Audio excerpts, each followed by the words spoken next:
So in this video we're going to be looking at multiplication of fractions. In 6th grade we do not have to worry about adding or subtracting fractions, only multiplying and later on dividing fractions. Alright, so there's not going to be any finding common denominators or anything like that. So multiplying fractions, the way I explain it to my kids is if you can multiply two numbers, you can multiply fractions. It's so easy.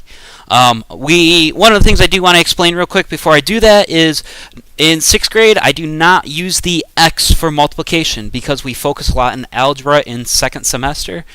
So I start off at the beginning of the year explaining that you will not see me really ever use the x unless it's a very certain occasion for multiplication. You'll most likely see this little dot here.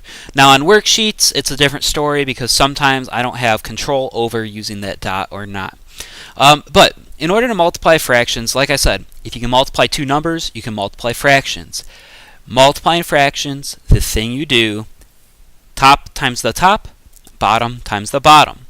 It really is multiplying two numbers twice. 2 times 4 is 8. 3 times 5 is 15.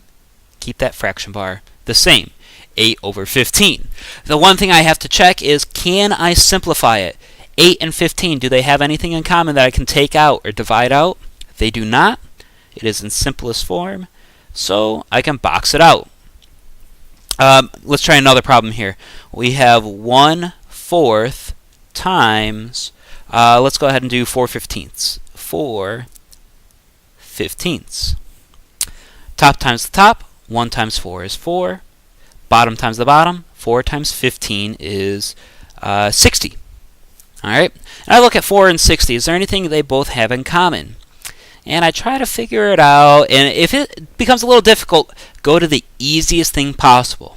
They're both even numbers, so I can take a 2 or divide a 2 out of both of them. 4 divided by 2 is 2. 60 divided by 2 is 30. And real quick, the reason I have to divide by 2 on the top and bottom, it's the golden rule that we'll be talking about. What I do to the top, I have to do to the bottom. So I get 2 over 30 here, and I kind of notice the same thing. They're both even numbers, so I can divide a 2 and a 2 again, and I get 1 over 15. And there's nothing with 1 and 15 that I can take out of both. Now you may notice, well, right off the bat, I could have divided by 4 here, and I would have gotten 1/15. That would have saved me this middle step right here. That's perfectly fine. One last thing I want to show.